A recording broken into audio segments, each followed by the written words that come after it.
Hello, this is Dr. Pete, and got a topic that came up just recently about grading and grading times and feedback. And what's always interesting about when people talk about grading is there's a lot of things that go on with grading, and there's a lot of things, expectations, and each school has different rubrics. Like sometimes it has to have a 1 day response to emails and communication, 2 days for discussion posts, and maybe 5 days for papers, or so many days for this, that, whatever. They're all different, but they all similar, but a little different tweaks here and there.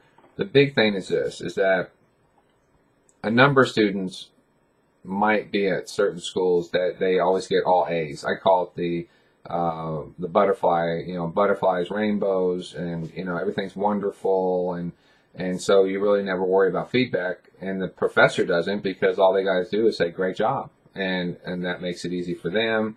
They pretend to be professors, and then students don't really understand they're not really earning the grade, so the feedback doesn't really matter. But when you actually get someone who says, okay, look, let me look at your work. Sometimes it's written, and there are some professors I've watched, and they do great with written work. It's very personal and to the point.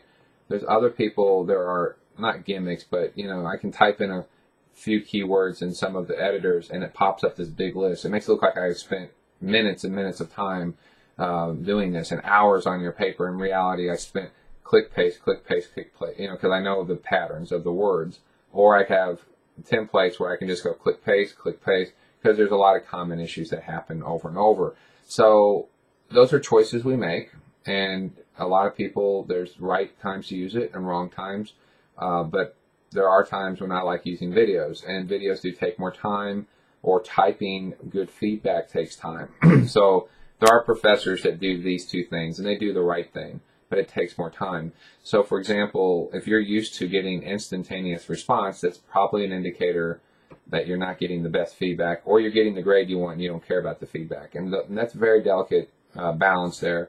But if a professor is taking too much time, like say they take 2 weeks to get feedback, yeah, that's too much time, and we get that. So there's a balance between what's allocated time-wise. Most professors try to get it done before that, but they also know they have all that time to do it. And sometimes they have to get into other issues like plagiarism, or a student calling and having a true breakdown, or not knowing what's going on. So there's some things, that's why time's built in the way it is. But I think people need to understand that, because, again, I know I take more time with the videos and making sure people have extra support and know it's very personal. They know I'm reading their work. And what's interesting is really the only criticism I get is that, well, I don't like the grade, so I don't like the feedback. Or I remember one person said, well, you skim over things. I'm like, well, I'm here to tell you, when I do written ones, I skim over it too, okay? Because that's how we grade. We can't read everything every time, everywhere. We look for key terms and key words and key concepts and how it's presented. There's all these filters that we use, or say things we look for, because we are professionals. We do look for things. We know what we're looking for. We know what's in A, B, C, D, F, and all that. So you have to put those things into context. I think most students appreciate when a professor writes their feedback and really makes it personal. I think they like that. I think they know when it's fake, and I think they know when it's cut and paste and templated. And I also think they know when people use videos, it's very personal and it takes more time. I believe those things. Having said that, I'm doing this video because sometimes students don't really fully understand the expectations, or maybe they've never had a professor that really takes a lot of time to do that.